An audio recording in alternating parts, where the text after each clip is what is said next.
제가 제목을 빛으로 사는 것은 배려입니다 라고 말씀을 드렸는데요. 이 쉬운 성경을, 이것도 우리가 다 쉬워서 이해를 하시겠지만 쉬운 성경을 제가 한번 찾아봤는데 3절에 보니까 무슨 일을 할 때 이기적이거나 교만한 마음을 갖지 말고 겸손한 마음으로 나보다 다른 사람을 더 존중해 주십시오. 또 4절에는 자기 생활을 열심히 하면서 다른 사람이 하는 일에도 관심을 가져 내 마음에 기쁨이 넘치게 해 주십시오. 또 5절에는 예수님처럼 생각하고 예수님처럼 행동합시다. 이렇게 적혀 있더라고요. 그래서 좀 더 쉽게 우리가 와닿지 않나 싶습니다. 이 말씀은 3절에 보면 다른 사람을 더 존중해 주십시오라는 말은 남을 낮게 여겨라. 나보다. 우리가 남을 낮게 여기기보다는 항상 내가 우위에 있습니다. 저부터도. 그래서 이런 것들이 하나님의 방법과 하나님의 말씀과 우리의 생각하고는 너무나 다르다는 것을 깨닫게 되죠. 그리고 4절에 보면 다른 사람이 하는 일에도 관심을 가져라고 했는데 이것은 배려예요. 다른 사람의 일을 돌보아라고 지금 이 성경에는 그렇게 나와 있습니다. 그래서 이것은 다른 사람의 일을 돌본다는 것은 나를 바로 세운 뒤에 다른 사람을 도와주고 함께 돌보면서 함께 간다는 것이거든요. 제가 이 말씀을 전할 수 있는 시간을 주시면서 하나님 무슨 말씀이 지금 이 시간에 이 우리의 그 동역자들에게 또 저에게 가장 합당한 말씀이 무엇일까요? 하고 많이 기도해 봤습니다. 그랬더니 하나님께서 다른 말씀을 안 주시고 계속 배려, 지금은 배려다. 배려다. 그 이야기를 계속 하시더라고요. 그래서 그러면 배려라는 말이 어떻게 보면 성경의 창세기부터 계시록까지가 다 하나님께서 인간을 향한 배려신데 그 배려를 어느 말씀을 통해서 가장 우리가 쉽게 받아들일 수 있을까요? 또 기도해 봤습니다. 그랬더니 바울 사도께서 이 빌립보 교회를 향해서 그들이 어렵고 힘든 가운데서도 이 빌립보 교회는 로마 감옥에 있는 바울 사도 선생님을 위해서, 바울 사도를 위해서 그들이 아낌없이 헌금을 하고 하나님의 일에 마음을 같이 했더라는 것입니다. 그래서 이것이 너무 감사하고 바울에게는 많은 부유한 고린도 교회보다 가난하고 없지만 정말 마음을 같이 해주는, 힘을 써주는, 뜻을 같이 해주는 그 빌립보 교회가 너무 고마워서 하나님 앞에서 너무 감사해서 이 편지를 쓰게 된 것이지요. 그는 지금 감옥에 있지 않습니까? 감옥에 있지만 기뻐하고 기뻐하라. 또 기뻐하라. 이 말을 수도 없이 한 거였어요. 그가 실제로 그 육체가 기쁘고 삶이 기뻐서 기뻐하라는 것이 아니라 그 삶은 비록 힘들고 고난 가운데 있지만 그것보다 더 큰 하나님이 나를 사랑하셔서 그 하나님을 반역하고 하나님을 떠나서 하나님의 뜻인 줄 알고 착각해서 하나님의 일을 그르쳤던 자신 바울 사도, 그 사람이 예수 그리스도를 만난 그 은혜로 인해서 이것은 그의 인생을 바꿔놓은 사건이고 또한 일평생 어떤 고난을 받아도 어떤 환난을 받아도 그는 그 환난 가운데서 그 환난이 나에게 문제가 되지 않고 그 환난이 오히려 하나님께 기뻐할 수 있는 어떤 자기의 어떤 시련과 환경을 뛰어넘는 하나님의 그 구속사, 그 사랑, 그것이 더 컸다는 것이죠. 그래서 그는 수없는 매를 맞으면서도 어깨가 꾸부정하고 온 몸에 뼈가 다 성한 곳이 없고, 매로 맞는 작은 회초리가 아니라 팔뚝만한 몽둥이로 맞는 40에 하나 감한 매를 4번 맞고, 태장으로 맞고, 강의 유혹, 강의 위험, 사람의 위험, 가난, 굶주림, 매맞음, 돌로 맞고 버려져서 죽었다고 버려진 그 사도 바울이 하는 고백인 것입니다. 오늘 그런 분들의 눈물과 희생과 증거가 있었기 때문에 오늘 우리는 너무 편안하게 예수님을 그리스도라 믿고 오늘 우리가 살아가는 것 같아서 감사하기도 하고 죄송하기도 하고 기쁘기도 하라는 거죠. 이 마태복음을 보면 마태복음 5장을 한번 펼쳐보시겠습니다.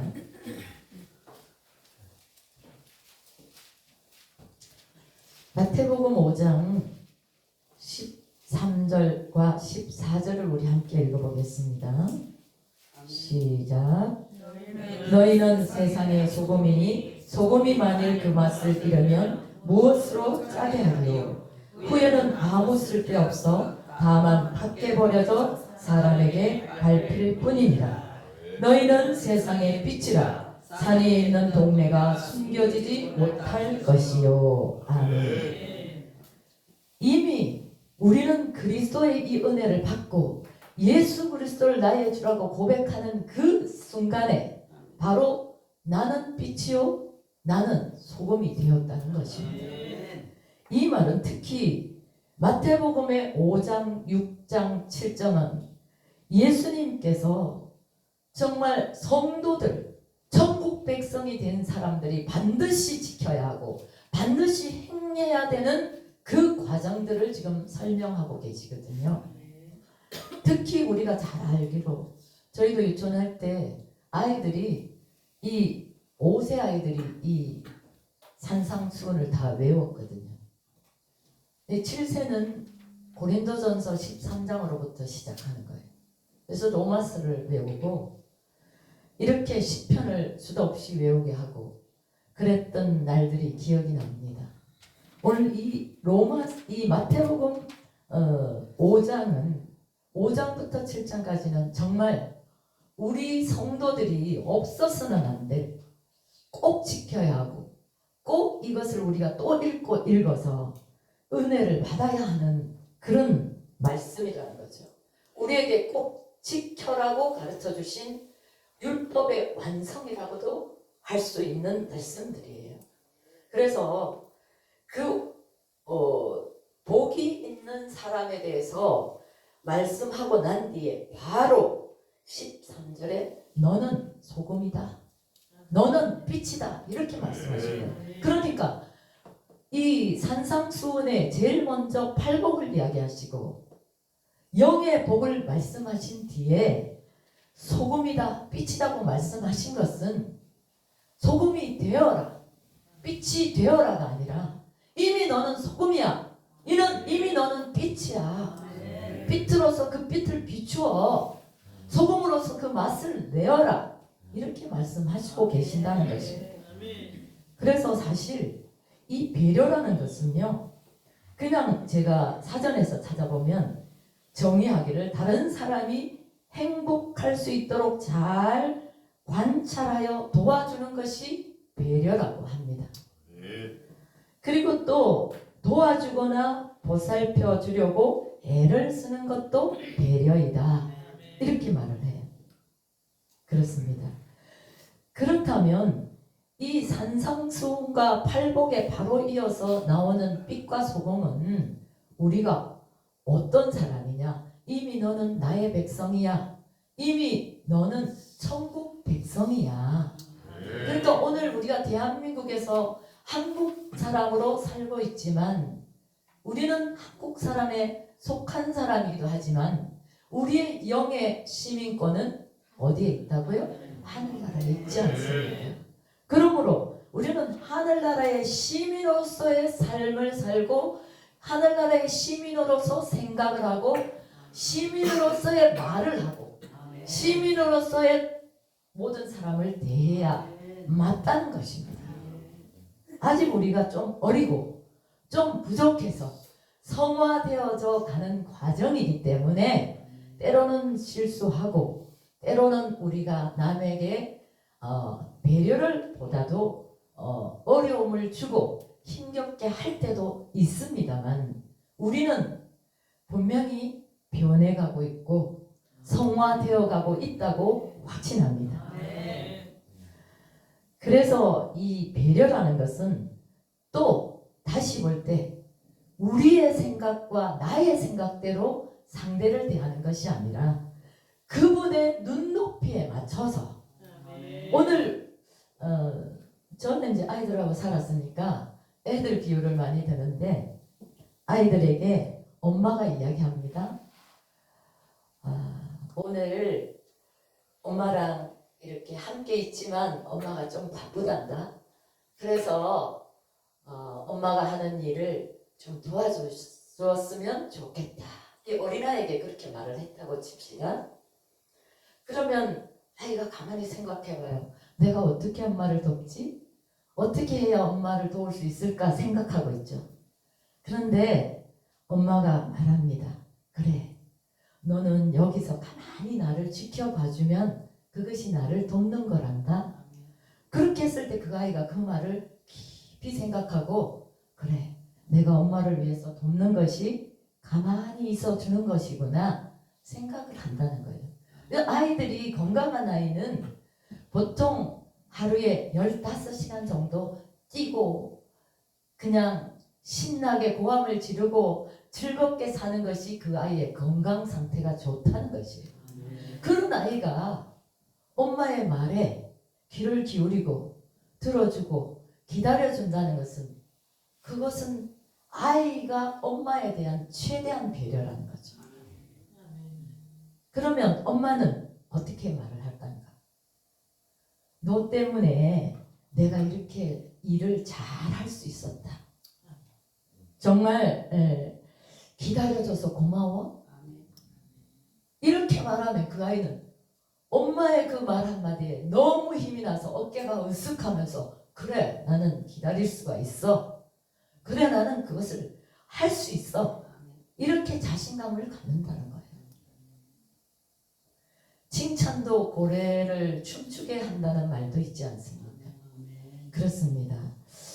우리는 가끔 가다가 말을 참 이쁩니다 이렇게 바른 말을 하는 사람도 있지만 뭐 오늘 그냥 멋지네요.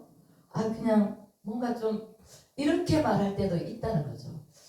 왜 저렇게 오늘 또 뭐 어디에 나가나 왜 저렇게 이뻐요. 뭐 말을 해도 좀 더 이쁜 말, 좀 더 부드러운 말을 할 수 있는데도 불구하고 그렇게 직선적으로 내뱉을 때도 있다는 것입니다. 근데 사실 옛날 어른들이 가만히 보니까 말을 거꾸로 하시더라고요. 너무 바른 말을 하면 이상하게 된다고 거꾸로 말하시는 경우가 참 많아요. 애가 이쁘면 밉다. 그렇게 말하는 것을 저는 어릴 때 많이 들어봤어요. 왜 어른들이 저렇게 말할까? 정말 내가 미운 걸까? 이렇게 생각한 적도 있다는 거죠. 오늘날 우리 아이들이 자라나는 환경은 자기의 자신을 솔직히 표현하고 또 말도 있는 그대로 분명히 말하는 거죠. 그 말도 굉장히 좋아요. 그러나 바르게 말하는 것도 당연한 것이고 굉장히 중요하지만 사랑의 말을 하는 것이 훨씬 더 아름답다는 것이죠. 이 배려라는 한자가 짝배 또 생각할 여 이렇게 되더라고요. 짝배라는 것은 이 나 자신이 아니고 상대를 향한 거거든요. 그래서 상대를 생각해서 항상 기준이 내가 먼저가 아니고 상대가 우선이 되는 그런 것이 바로 배려더라는 것입니다.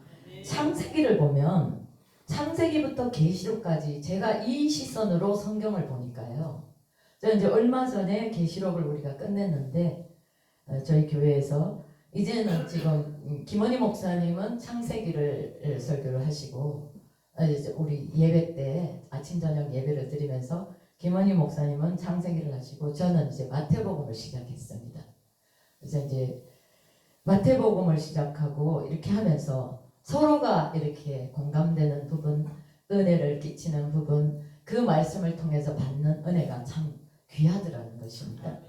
그러면서 창세기를 요즘 보면서 야, 창세기부터 계시록까지 배려의 관점으로 성경을 보니까 하나님은 아주 배려의 끝판왕이시더라는 거죠.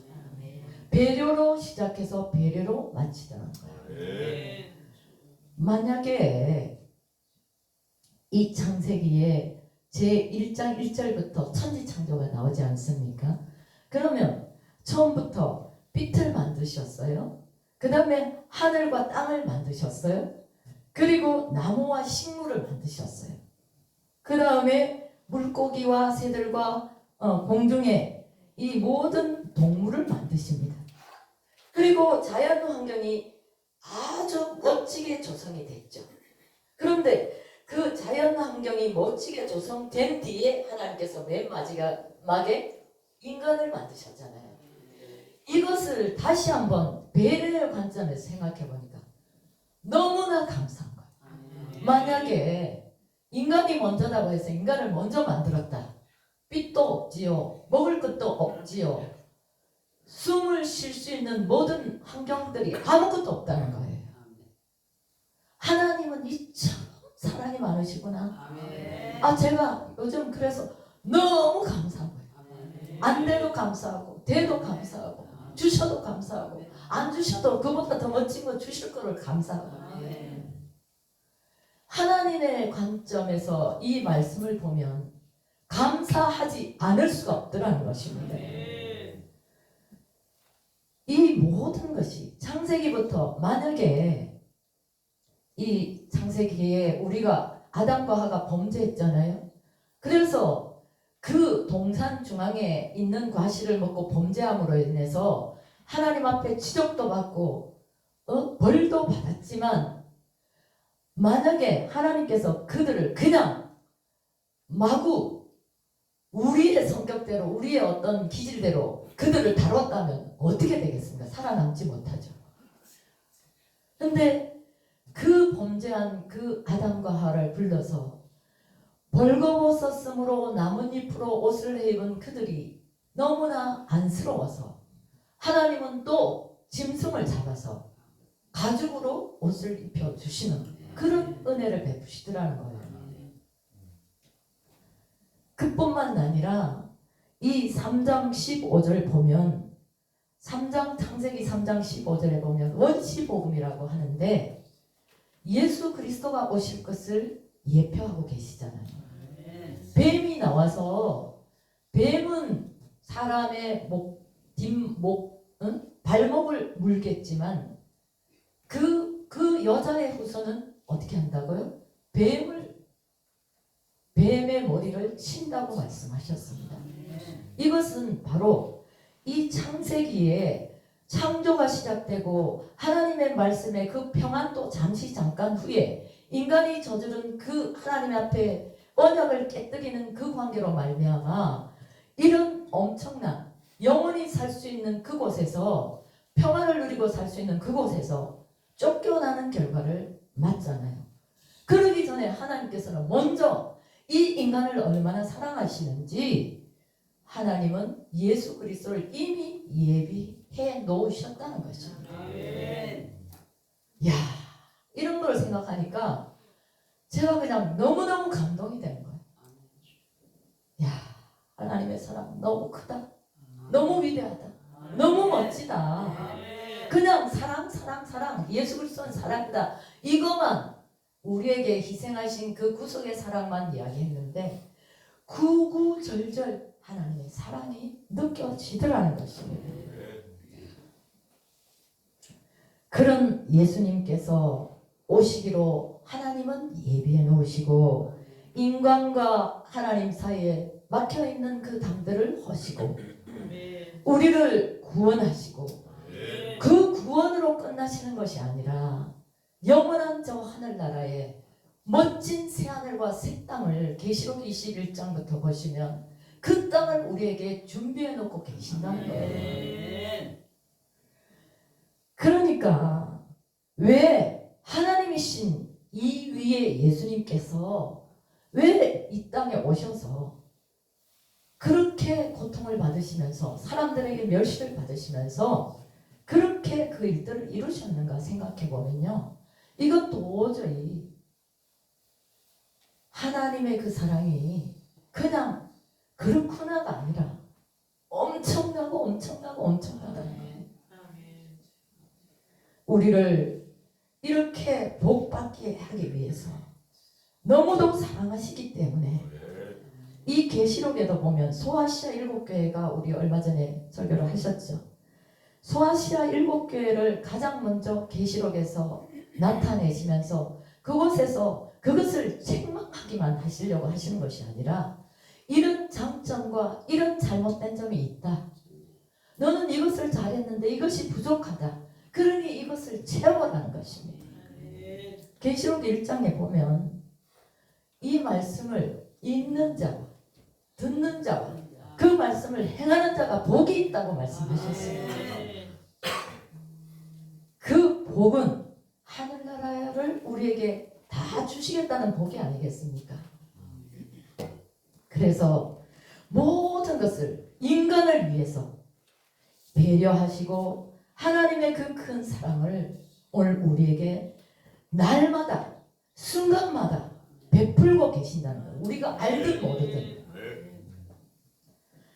하나님은 인간에게요 가장 멋진 숲을 제공하셨어요. 근데 그 숲을 통해서 우리가 한번 살펴보고자 합니다. 자연계를 통해서.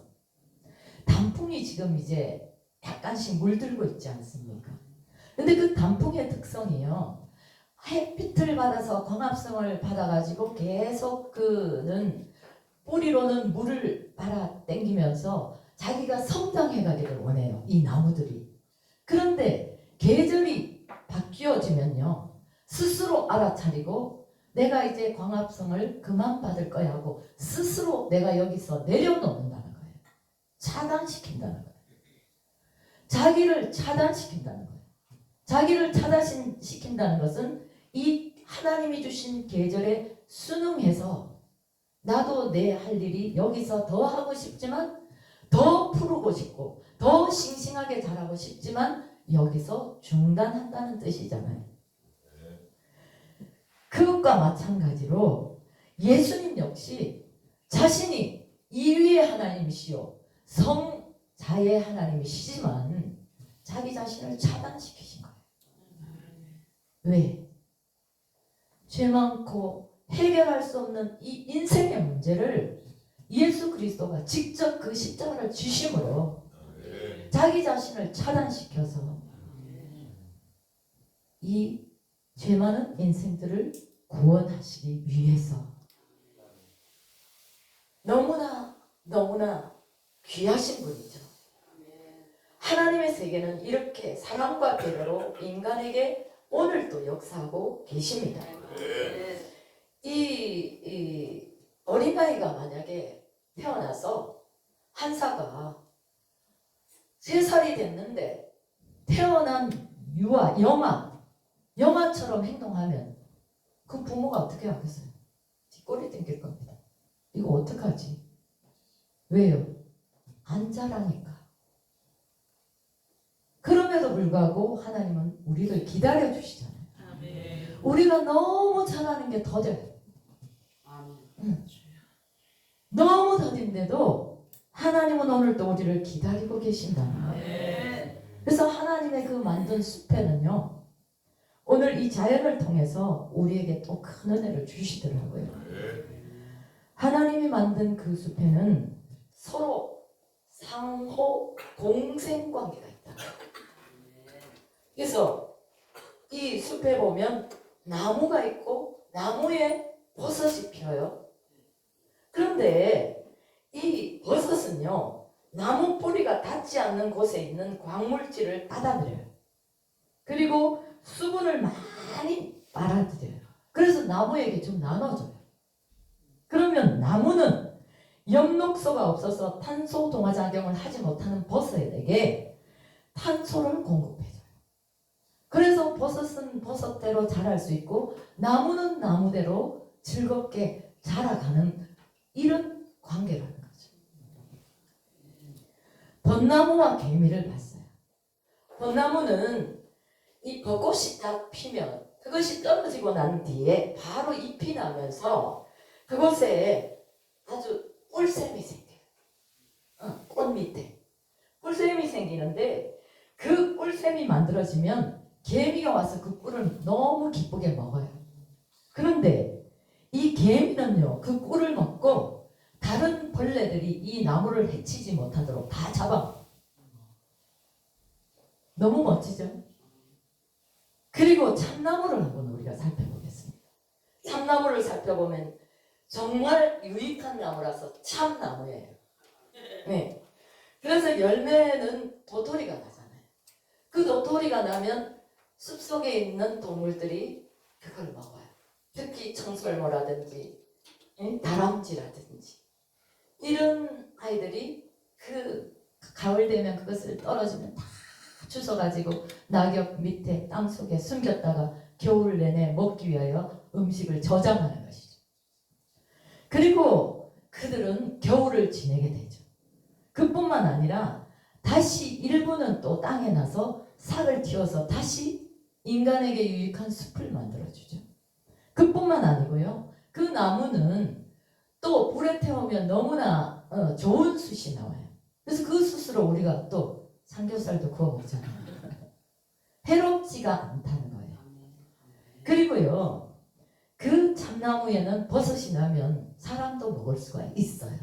이 참나무는요. 정말 모든 것을 다 배려를 해줘요. 그리고 이 나무에 사는 딱따구리가 나무를 자꾸 쪼잖아요. 이 뾰족한 주둥이로 나무를 수도 없이 쪄요. 그런데 그것이 나무를 상하게 하는 것이 아니고요. 그 나무 안에 속에 숨어있는 벌레를 잡아먹기 위한 거예요. 그러면 그 속에 숨어있는 그 나무의 벌레가 그대로 딱따구리가 그것을 잡아주지 않으면요. 나무는 썩어서 결국 죽어가는 거예요. 근데 그 나무의 벌레를 잡아먹음으로 인해서 그 나무는 건강하게 성장할 수 있다는 것입니다. 그렇습니다. 사람은 절대 혼자 살지 못해요.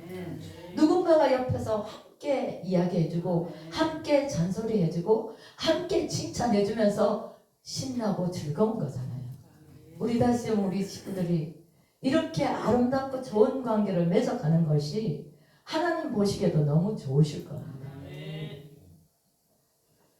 그래서 이 마가복음 예수님의 배려는 또 어떤 것인가 한번 살펴보겠습니다. 마가복음 8장을 한번 가보겠습니다.